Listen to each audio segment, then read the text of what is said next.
Hello everyone, welcome back to my YouTube channel right to education. देखिए students, हम कक्षा 7 का गणित यहाँ पर शुरू करेंगे और अध्याय 1 है पूर्णांक इंटीजर्स। इसका पहले हम लोग इंट्रोडक्शन करेंगे। इंट्रोडक्शन की आवश्यकता क्यों पड़ी? जब हम एक्सरसाइज करते हैं या पार्ट में कोई भी प्रॉब्लम सॉल्व करते हैं तो वो हमें ईजिली समझ में आ जाती है। इस चैप्टर में हम लोग पूर्णांक से रिलेटेड हर टॉपिक को कवर करने की कोशिश करेंगे।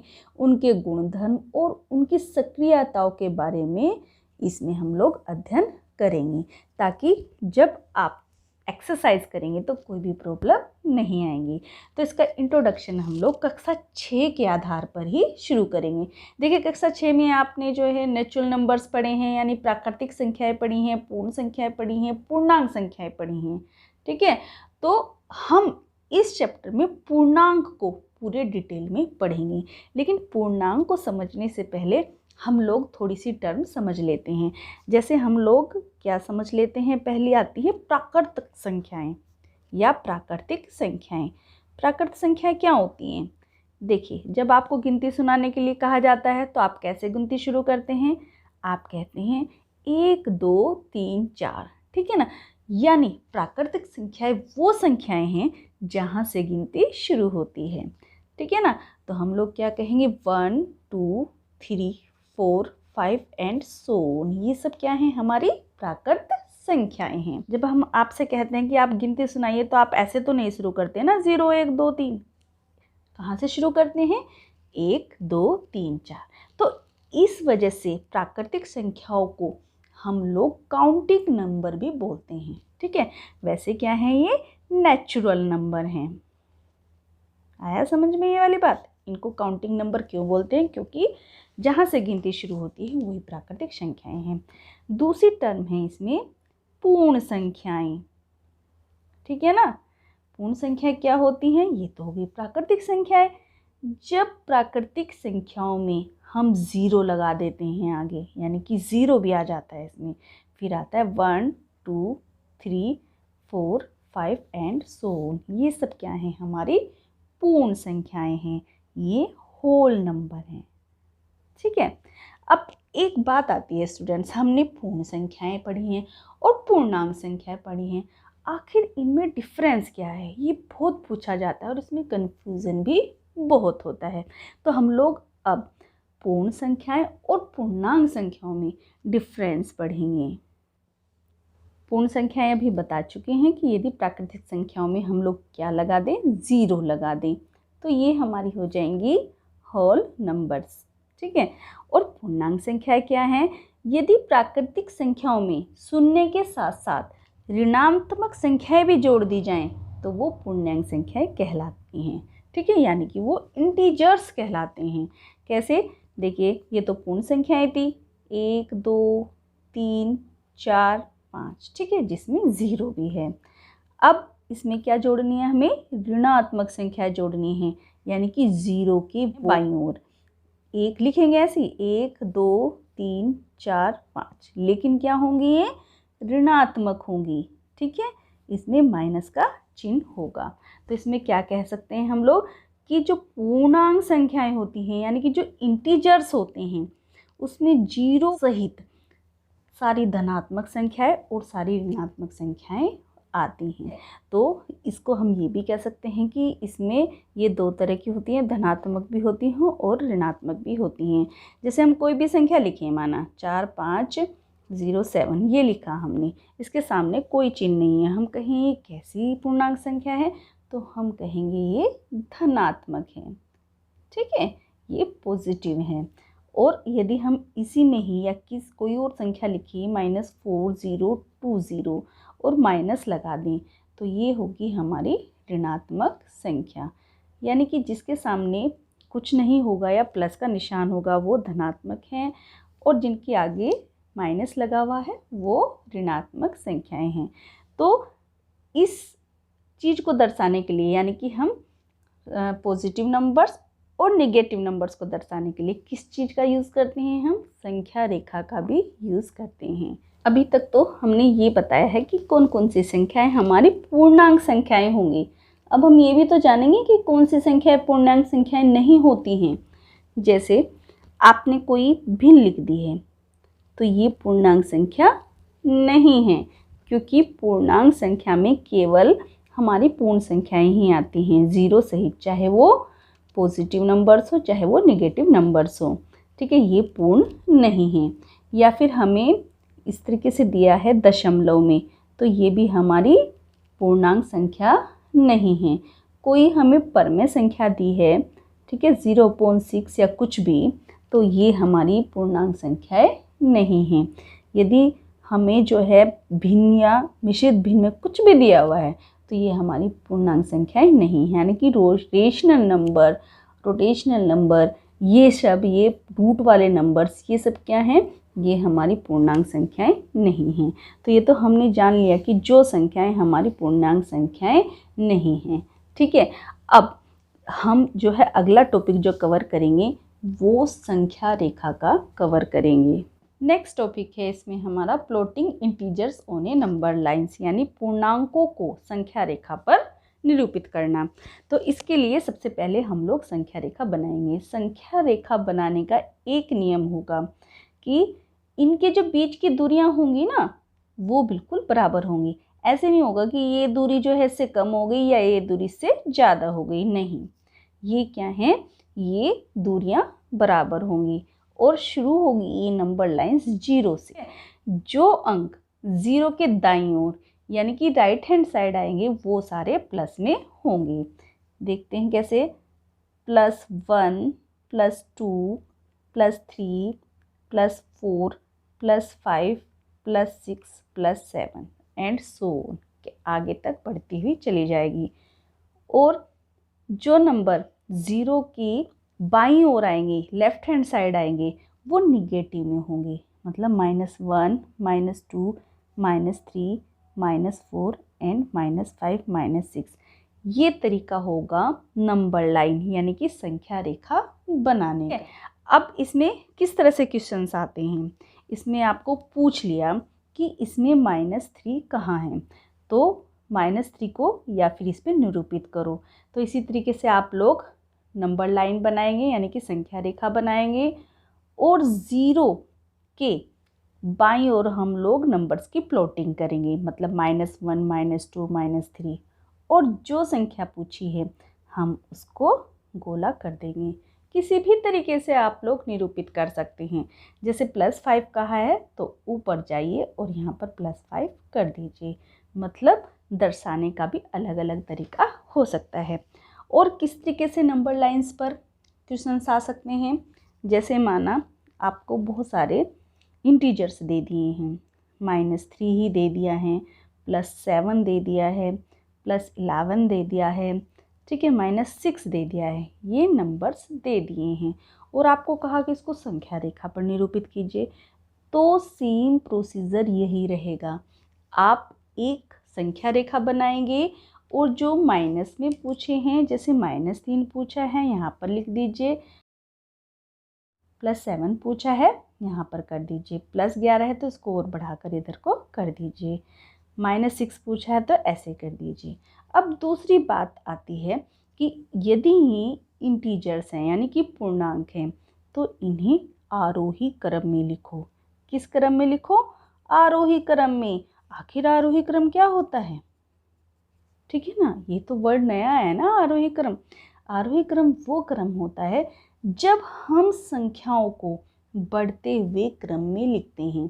तो बढ़ते हुए क्रम में कब लिखते हैं हम लोग? जब सबसे छोटी संख्या पहले आती है, यानी कि हम लोग यहाँ पर लिखेंगे छोटे से बड़े की ओर, छोटे से बड़े की ओर। तो ये क्या होगा? हमारा आरोही क्रम होगा। कैसे? सबसे छोटा कौन सा है इसमें? जो एक और प्रॉपर्टी होती है हमारी संख्या रेखा की, यदि हम 0 के दाईं ओर जाते हैं या संख्या रेखा में किसी भी तरफ हम दाईं ओर जाते हैं तो हमारे जो नंबर्स हैं उनकी जो वैल्यू है वो बढ़ती चली जाती है, यानी कि वो बढ़ता हुआ क्रम हो जाता है। देखिए मैं कहूँगी -5 के दाईं ओर -3 है तो -5 छोटा होगा -3 से, क्योंकि दाईं तरफ जाते हुए हमारे सभी अंक बढ़ रहे हैं, और वो ही उल्टा बाईं तरफ होगा। किसी भी अंक का पूछ लीजिए आप, 4 का पूछा है आपसे, तो +4 के बाद कहा है कि जो है -6 ये से बड़ा होगा या छोटा होगा, तो ये छोटा होगा। इवन आप +3 ही पूछ लीजिए, +2 ही पूछ लीजिए, कोई भी नंबर आएगा जो +4 के बाईं ओर, वो सब उससे छोटा ही होगा, और जितने दाईं ओर आएंगे वो सारे बड़े ही होंगे। अब हमें पूछा है आरोही क्रम, यानी कि बढ़ते हुए क्रम में।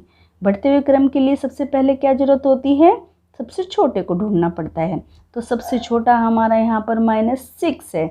देखिए, जो सबसे इधर होता है संख्या रेखा के बाईं ओर जो भी अंक होगा वो सबसे छोटा होगा, और दाईं तरफ जाते हुए बढ़ते चले जाएंगे। ठीक है, तो -6, ठीक है, -6 से बड़ा क्या है, -3, ठीक है, और -3 से बड़ा क्या है, +7, और +7 से बड़ा क्या है, +11। तो ये हमारा बढ़ता हुआ क्रम हो गया। अब इसी को ही कहे अवरोही क्रम में लिखिए। अब ये अवरोही क्रम क्या है, अवरोही क्रम। अवरोही क्रम होता है घटता हुआ क्रम। क्या होगा, घटता हुआ क्रम। और घटेगा कब, जब सबसे पहले बड़ा आएगा, यानी कि बड़े से छोटे की ओर। ठीक है, ये आप ध्यान रख लेंगे ना, बड़े से छोटे की ओर, तो आपको कभी भी कंफ्यूजन नहीं होगा। तो इसी को ही यदि हम कहते हैं कि अवरोही क्रम में लिखिए, तो सबसे बड़ा क्या है इसमें है 11। ठीक है, ये किससे ग्रेटर देन है, ये हमारा है 7 से। फिर उससे छोटा क्या है, -3 है। फिर सबसे छोटा हमारा -6 है। तो आ गया समझ में, आरोही और अवरोही क्रम। ये हमारा बढ़ता हुआ क्रम है, ये हमारा घटता हुआ क्रम है। नेक्स्ट टॉपिक है इसमें पूर्णांकों का जोड़ व घटाव, यानी इंटीजर्स को जब हम जोड़ेंगे और घटाएंगे, किन किन बातों का ध्यान रखेंगे।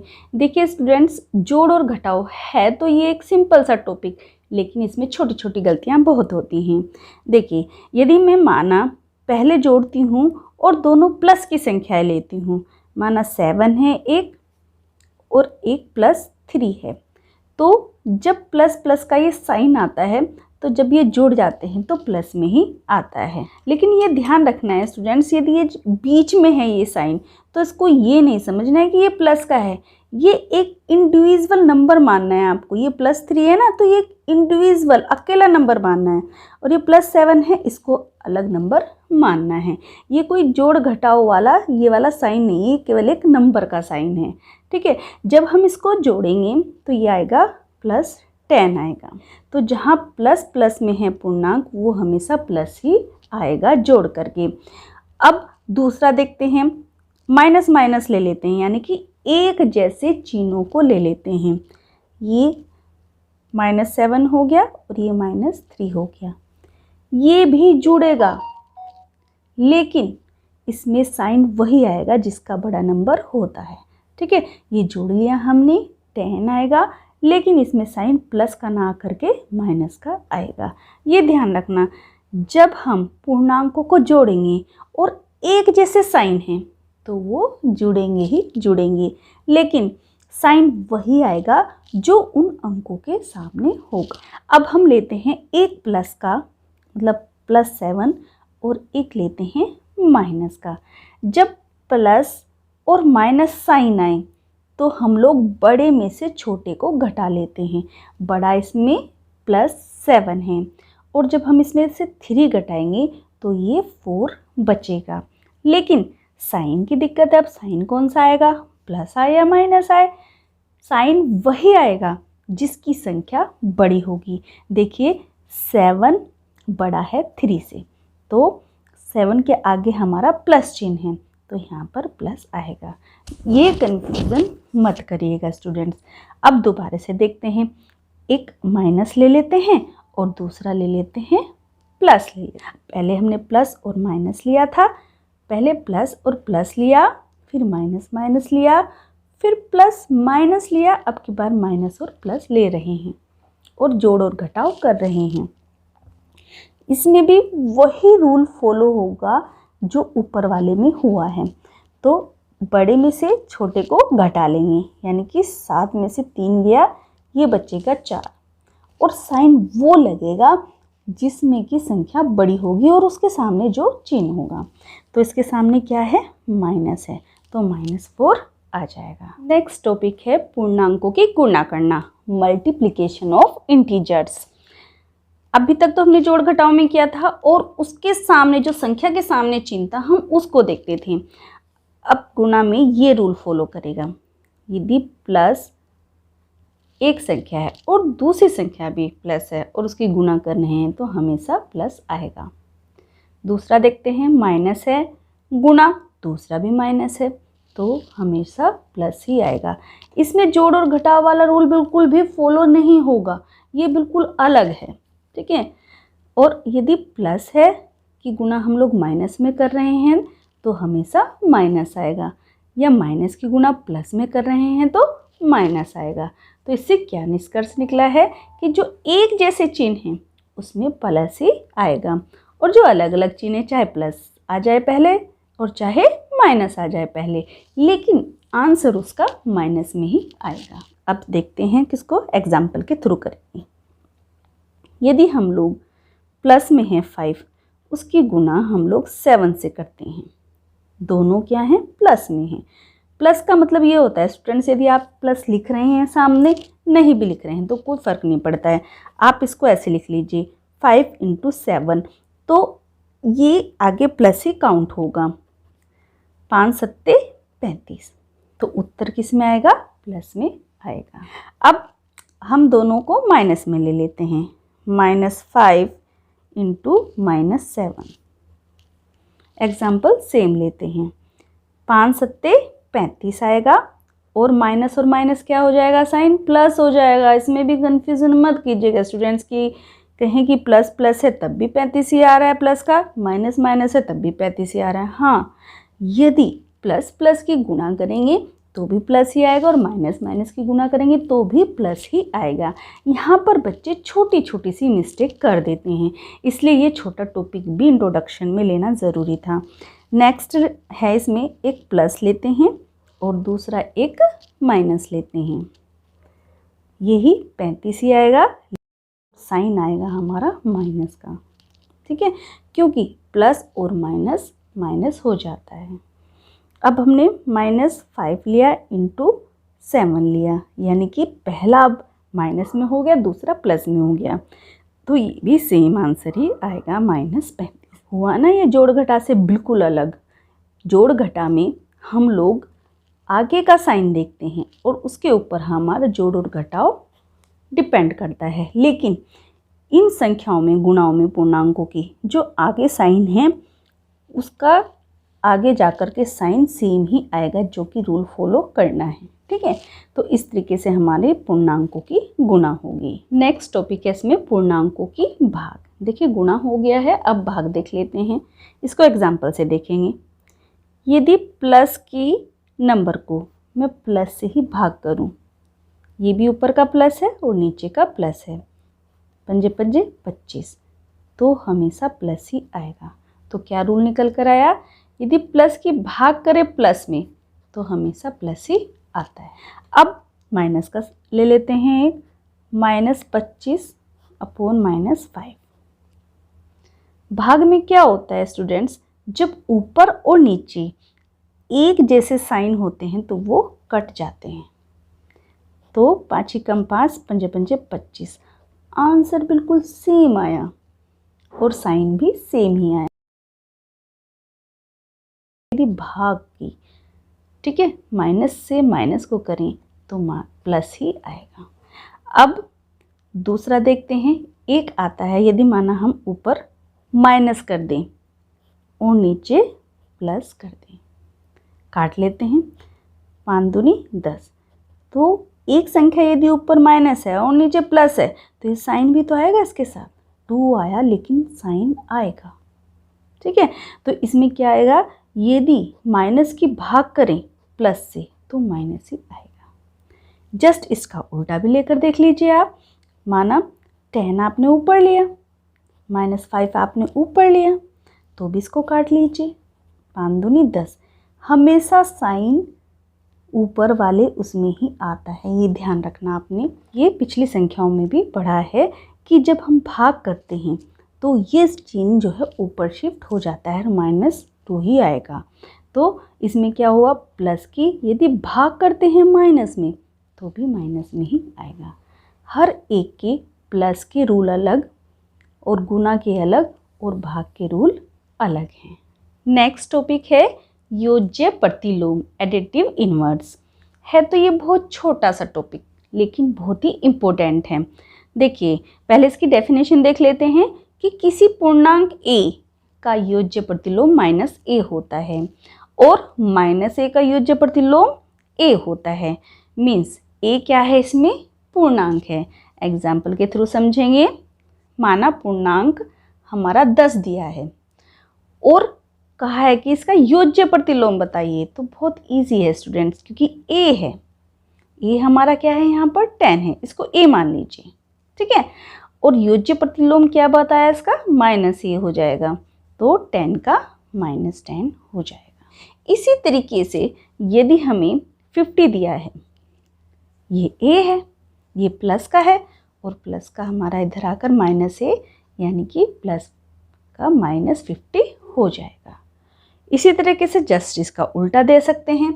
माना हमें 75 दिया है और वो क्या दिया है, माइनस का दिया है। दूसरी क्या कंडीशन है इसकी, -a का योज्य प्रतिलोम a हो जाता है। ये इस तरीके से है। तो ये -a समझिए, यहाँ पर इतना, ये यहाँ पर -a समझिए और इसका क्या हो जाएगा, +a हो जाएगा। मतलब -75 इस पूर्णांक का योज्य प्रतिलोम पूछें तो वो प्लस का 75 आएगा। इसी तरीके से यदि माना 101 है और माइनस का है और हमें इसका योज्य प्रतिलोम बताना है, तो जस्ट इसका साइन बदल जाता है बस। तो ये हो जाएगा 101। प्लस लिखे या ना लिखे, सीधा सीधा कहने का ये है, यदि पूर्णांक प्लस में दिया है तो योज्य प्रतिलोम उसका माइनस में बदल जाएगा, और माइनस में दिया है पूर्णांक तो प्लस में बदल जाएगा। केवल इसमें साइन बदलते हैं। इस तरह के क्वेश्चंस भी आपकी एक्सरसाइज में आएंगे। नेक्स्ट टॉपिक है हमारे पास पूर्णांकों के गुण, प्रॉपर्टीज ऑफ इंटीजर्स। देखिए इस तरह के अभ्यास प्रश्न बहुत ज़्यादा आएंगे और आपको बताना होगा, कोई इक्वेशन दी होगी, जब उसको सोल्व करेंगे तो इसमें पूर्णांक की कौन सी प्रॉपर्टी लग रही है। तो हम पहली प्रॉपर्टी पढ़ेंगे, क्रम विनिमय गुण, कम्यूटेटिव प्रॉपर्टी। इसमें क्या होगा, यदि माना कोई भी दो पूर्ण संख्याएं हैं और उन्हें किसी भी क्रम में जोड़ें तो योग पूर्ण ही आएगा। कैसे, देखिए पहले से रूल से समझते हैं तब ये समझ में आएगा। माना कोई दो संख्याएं हैं, हमने रूल लगाया है इसमें a + b है तो वो b + a, यानी कि हमने उसे किसी भी क्रम में जोड़ा, उत्तर हमारा सेम आना चाहिए। विद एग्जांपल समझेंगे।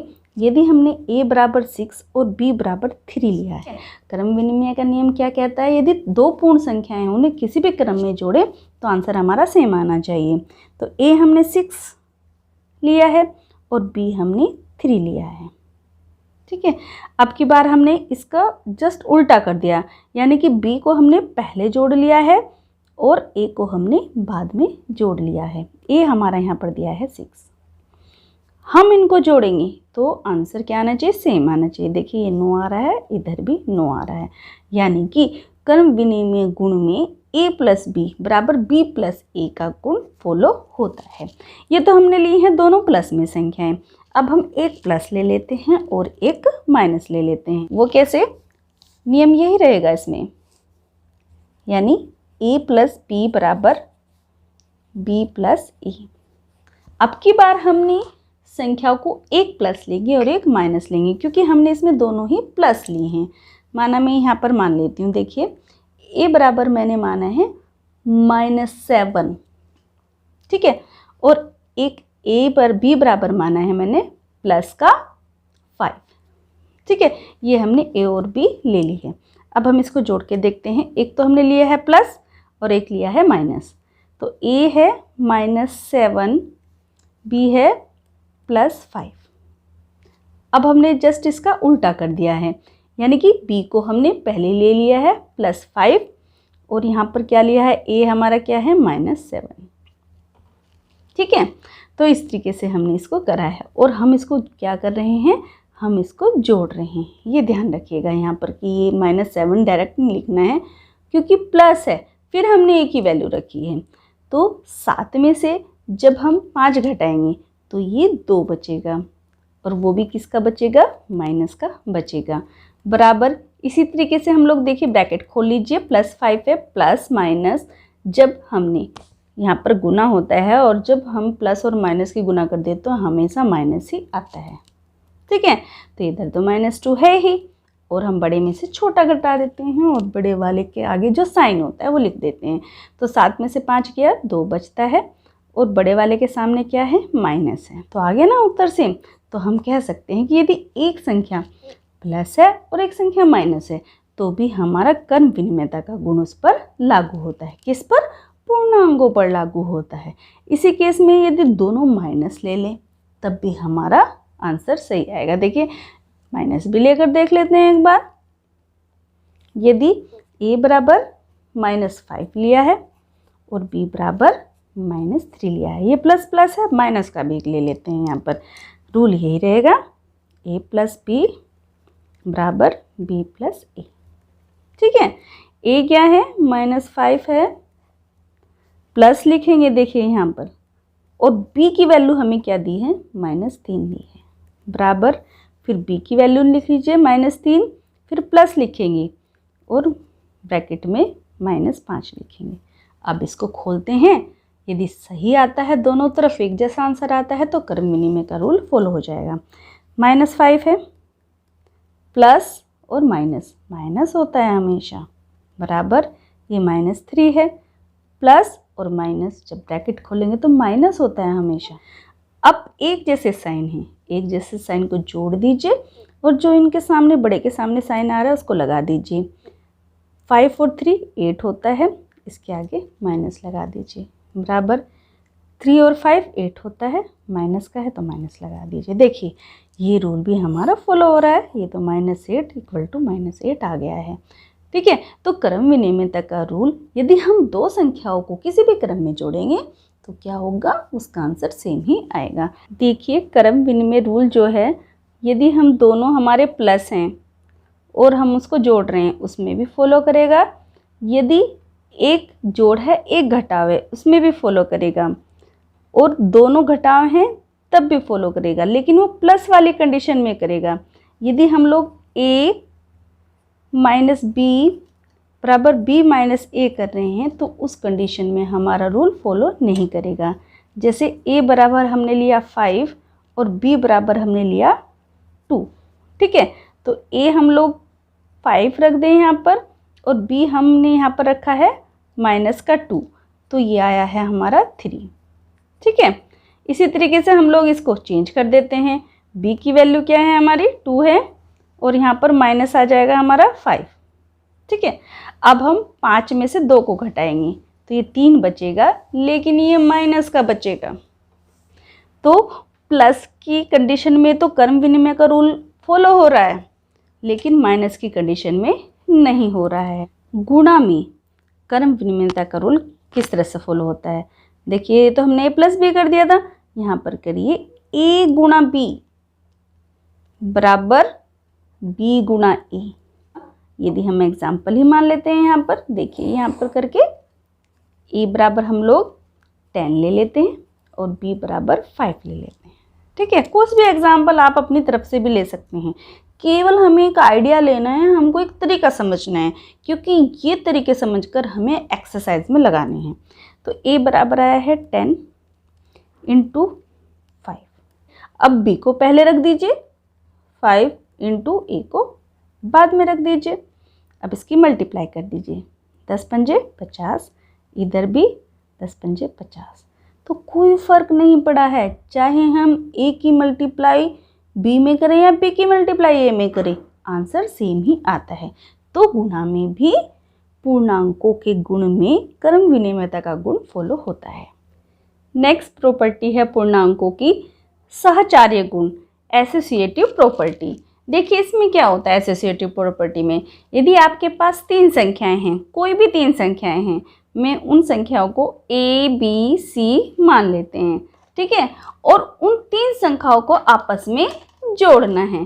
पहले माना हम 2 संख्याओं को जोड़ लेते हैं और फिर उसके बाद में जो बची हुई है उन 2 संख्याओं को जोड़ लेते हैं। तो हर कंडीशन में उत्तर एक ही आना चाहिए।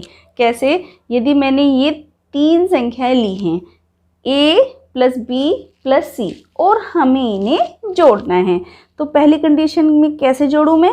पहले तो A को मैं बिल्कुल अकेला छोड़ दूं, ठीक है, और प्लस करूं और इन 2 संख्याओं को एक साथ जोड़ दूं, यानी B + C बराबर। अब की बार मैंने क्या किया है, इन 2 संख्याओं को, ये जो 2 हैं, 3 संख्याएं हमने मानी हैं, इन 3 संख्याओं में से इन 2 संख्याओं को पहले जोड़ देती हूँ। कैसे? A + B और +C। तो क्या कहा है कि इस हिसाब से इन दोनों का उत्तर एक जैसा आना चाहिए। अब हम इसे एग्जाम्पल के थ्रू समझेंगे। एग्जाम्पल के थ्रू में A मैं ले लेती हूँ 5, B मैंने लिया है 3 और C लिया है मैंने 4। इन जो मान दिए हैं इनको हम इसमें रखकर देखेंगे। यदि दोनों तरफ का मान समान आता है तो समझिए सहचार्य का गुण इसमें लागू हो रहा है। तो पहले A लिया है, A को हम अलग रख देते हैं बिल्कुल। अब ये 2 संख्याएं हैं, इनको एक साथ रखेंगे प्लस करके। B है 3 + 4, ठीक है। अब की बार मैंने क्या लिया है, ये दोनों संख्याएं एक साथ ले ली हैं, 5 + 3 और किसको अलग छोड़ दिया है? C को अलग छोड़ दिया है, 4 को। अब हम इनको जोड़ के देख लेते हैं। जब हमने इन दोनों को साथ लिया है तो पहले इनको ही जोड़ते हैं। 3 और 4 होता है 7 बराबर। इसी तरीके से इधर करेंगे। पहले हमने पहली 2 संख्याओं को एक साथ लिया है तो इसको ही पहले जोड़ेंगे। 5 और 3 होता है 8 और +4। 5 में जब हम 7 को जोड़ेंगे तो ये 12 आता है और 8 में जब हम 4 को जोड़ेंगे तो 12 आता है। देखिए दोनों का उत्तर वही है, जो इधर आ रहा है लेफ्ट हैंड साइड में वही राइट हैंड साइड में आ रहा है, तो मतलब प्लस में हमारा सहचार्य गुण लगता है। अब इसे कोई गुणा में देखेंगे। ये तो हमारा जोड़ में था, अब हम गुणा में करके देखेंगे। सहचार्य का नियम ही मीन्स इसका पहले सूत्र लिख लें। A ये इसी तरीके से दी है, A × B × C। ये 3 संख्याएं हैं, बिल्कुल इसी वे में हम लोग करेंगे। पहले A को अलग करेंगे और बाद वाली 2 का गुणा पहले करेंगे, यानी कि A × ब्रैकेट में B × C। जैसे हमने ऊपर किया है वही फॉलो करना है बराबर। अब हमने इधर क्या किया है, पहले इन दोनों की मल्टीप्लाई कर दिए, यानी कि A × B × C। और एग्जाम्पल हमने A बराबर लिया है 4, B बराबर लिया है 2 और C बराबर लिया है 7। हमें इससे मतलब नहीं है हमने क्या लिया है, कुछ भी दिया जा सकता है। हमें क्या करना है, यदि ये इसमें रख के दोनों तरफ एक जैसे आंसर आते हैं तो हमारा सहचार्य का गुण भी इसमें लग जाएगा। देखिए A बराबर 4 है, 4 रख लिया, गुना B बराबर हमारा 2 है × 7। A बराबर हमारा 4 है × B बराबर 2 × C 7। जिस तरीके से हमें कहा है कि 4 यानी A को अलग रखा है, बाद वाली 2 को एक साथ रखा है, तो हम इन 2 की ही गुणा कर लेंगे पहले। 4 × 7 दूनी 14, ठीक है। दूसरी कंडीशन में इन 2 को एक साथ रखा है और C को बिल्कुल अलग कर दिया है, तो जिनको एक साथ रखा है पहले उसी की ही मल्टीप्लाई कर लेंगे अंदर हम। 4 दूनी 8 और × 7। अब 14 की जब हम 4 में मल्टीप्लाई करेंगे तो 14 चौका 56 होता है 56 और 8 सत्ती 56 होता है। तो इसका मतलब क्या हुआ, दोनों तरफ आंसर सेम आ रहा है, तो सहचार्य का गुण हमारा गुणा में भी लग रहा है। तो हमारा सहचार्य का गुण प्लस में भी चलता है और गुणा में भी आता है, ठीक है। माइनस में ये नहीं आता है। पूर्णांकों का अगला गुण है वितरण का गुण, डिस्ट्रीब्यूटिव प्रॉपर्टी। देखिए इसमें क्या है, यदि हमारे पास 3 संख्याएं हैं जिसमें हमें पहली संख्याओं को जो बाकी 2 संख्याओं के जोड़ से गुना करना है, कैसे करके देखते हैं। माना कोई 3 संख्याएं हैं, ठीक है, और पहली संख्या को जो बाद की 2 संख्याएं दी हुई हैं उनके जोड़ से गुना करना है, उसको क्या कहते हैं हम लोग, डिस्ट्रीब्यूटिव लॉग कहते हैं। देखिए कैसे करेंगे इसको हम लोग गुना।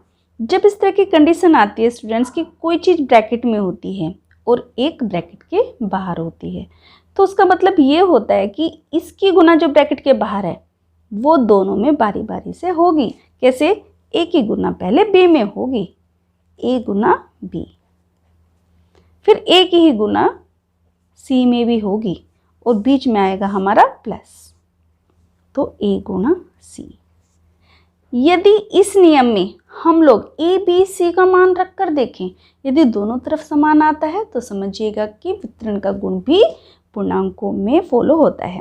तो हम मान लेते हैं इजी संख्या मान लेते हैं, a बराबर 2, b बराबर 3 और c बराबर 4। अभी कर ही तो रहे हैं, कुछ भी आप लोग ले सकते हैं इसमें। a बराबर हमने 2 लिया है इंटू b 3 है, अब इसको जोड़ना है प्लस c के साथ जोड़ना है, तो हमारा ये आ गया, ठीक है।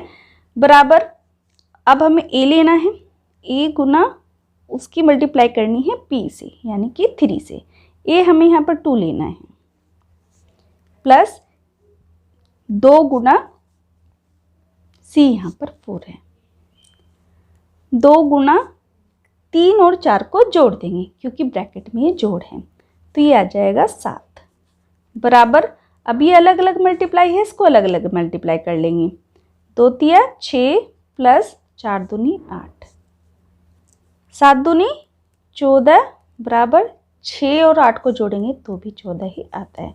देखिए दोनों तरफ आंसर सेम आ रहा है, तो इसका मतलब क्या है कि पूर्णांकों में वितरण का नियम भी फॉलो होता है। देखिए एक लास्ट टॉपिक है हमारे पास शून्य है, तो ये बहुत छोटा सा टॉपिक और बहुत कॉमन भी है, आप लोग इसको हर तरह से पहली दूसरी क्लास में भी करते आए हैं, लेकिन इसमें स्टूडेंट्स क्या करते हैं, छोटी छोटी सी गलतियां बहुत ज़्यादा करते हैं। देखिए यदि हम शून्य को जोड़ करते हैं, शून्य में घटा करते हैं, शून्य से गुणा करते हैं या भाग करते हैं, तब हमारे उत्तर पर क्या प्रभाव पड़ेगा, ये हम लोग अब इस टॉपिक में देखेंगे। तो पहले शून्य ही देख लें। पहला टॉपिक हम लोग जमा का लेते हैं, एडिशन का लेते हैं। माना हमने 10 लिया है, उसका एडिशन हम किस में कर दें, 0 में कर दें, क्योंकि टॉपिक क्या चल रहा है हमारा 0। तो जमा पर 0 का क्या प्रभाव पड़ेगा, यदि कोई अंक हमें दिया है और हमने इसमें 0 जोड़ दिया है तो हमारा क्या आएगा आंसर 10 ही आएगा। देखिए कोई फर्क तो नहीं पड़ा है शून्य का जमा पर, भी 10 था, हमने जोड़ा इसको 0, आया तो 10 ही ना, आंसर तो वही आया है। तो हम क्या कहेंगे कि किसी इंटीजर में यदि हम 0 जोड़ दें तो हमारे उत्तर पर फर्क नहीं पड़ेगा। कुछ भी ले लीजिए आप, -5 ले लीजिए, 0 जोड़ दीजिए तब भी -5 ही आएगा। देखिए -5 है, -5 ही तो आंसर आ गया है। तो जोड़ का शून्य में कोई रोल नहीं है। दूसरा देखते हैं घटाओ में। भाई घटाओ में क्या फ़र्क पड़ता है शून्य का, हम लोग 12 ले लेते हैं और क्या घटा देते हैं, शून्य को घटा देते हैं। क्या आया अब हमारा 12 ही तो आया है, तो हमारा कोई फ़र्क नहीं पड़ा है, यहाँ तक तो नहीं पड़ा है, ठीक है। अब हमने ये तो प्लस का चिन्ह लिया था, अब हम माइनस वाले में से घटा देते हैं शून्य को, तो हमारा 6 आता है, वो भी माइनस का। तो आंसर पर तो कोई फ़र्क नहीं पड़ा ना। देखिए -6 में हमने घटाया था 0 और आंसर भी हमारा 6 ही आ गया है। यहाँ तक हमारा कोई फ़र्क नहीं पड़ा है। लेकिन यदि हम इसका जस्ट उल्टा कर दें, मीन्स 0 में से यदि 6 को घटा दें या 12 को घटा दें, तो देखिए क्या आएगा। ये हमने घटाया है 12 को, तो यहाँ पर आ गया है हमारा -12। तो ये तो फ़र्क हो गया है इसमें, ये तो फ़र्क पड़ गया ना घटाने पे। यदि हमने इस संख्या को पलट दिया है, जब तक कि हमने इसको सिंपली घटाया तो कुछ नहीं हुआ। यदि 0 में से हम 12 को घटा दिया है तो जो 12 है वो प्लस का किस में कन्वर्ट हो गया है, माइनस में कन्वर्ट हो गया है। इसी तरह से 6 को ले लेते हैं, 0 है माइनस और अंदर हमने -6 ले लिया है। जब हम इसमें से 0 में से घटाएंगे तो ये माइनस माइनस क्या हो जाता है, प्लस हो जाता है। तो इसका तो फर्क पड़ रहा है, ठीक है ना। तो घटाव पर इसका ये रोल रहेगा। नेक्स्ट है इसमें गुना। गुना में देखते हैं क्या फ़र्क पड़ता है। देखिए, यदि आप किसी भी संख्या को 0 से गुना कर दे तो वो 0 ही हो जाता है, चाहे वो संख्या प्लस की हो चाहे वो माइनस की हो। यदि मैं 10 ही लेते हैं और इसकी मल्टीप्लाई 0 से कर देते हैं तो 10 नहीं आएगा, 0 ही आएगा। क्योंकि कोई भी संख्या यदि 0 से मल्टीप्लाई करता है तो वो उसको 0 ही बना देती है, ठीक है। यदि माना हम लोग माइनस वाला 10 ले और इंटू 0 कर दें तो भी 0 ही आएगा, क्योंकि 0 ऐसा इंटीजर है हमारा जिसमें ना तो प्लस माना जाता है और ना ही ये जोड़ माना जाता है, ठीक है ना। तो क्या होगा इसमें, गुना में चाहे कितनी छोटी से छोटी संख्या हो या बड़ी से बड़ी भी हो, कितनी भी बड़ी हो, और हम इसको मल्टीप्लाई कर रहे हैं 0 से तो वो उसको 0 ही बना देती है। अब नेक्स्ट टॉपिक है इसमें भाग। भाग भी देख लीजिए कि भाग का 0 पर क्या फ़र्क पड़ेगा। यदि माना हमने 8 का भाग किया है 0 से, यदि 8 को हम 0 से भाग करते हैं तो कुछ भी नंबर नहीं आता है, ये आता है इन्फिनिटिव नंबर आता है, ठीक है। अब यदि इसका उल्टा कर दें, 0 को भाग कर दें हम 8 से तो क्या आएगा, हमारा 0 आएगा, ठीक है। ये परम संख्या आती है। लेकिन यदि हम 8 को 0 से भाग कर दें तो कोई नंबर ही नहीं बनता है, वो क्या हो जाता है, हमारा अनंत हो जाता है। उसको हम इन्फिनिटिव के साइन से डिनोट कर देते हैं। तो इस तरीके से हमारा शून्य का जोड़ घटाव गुणा भाग पर क्या फ़र्क पड़ा ये हमने देखा। तो इस तरीके से स्टूडेंट्स चैप्टर 1 पूर्णांक का इंट्रोडक्शन यहीं पर ख़त्म होता है। ये इंट्रोडक्शन आपके अभ्यास में बहुत ही यूजफुल होगा। इसी के साथ ही thanks for watching my video.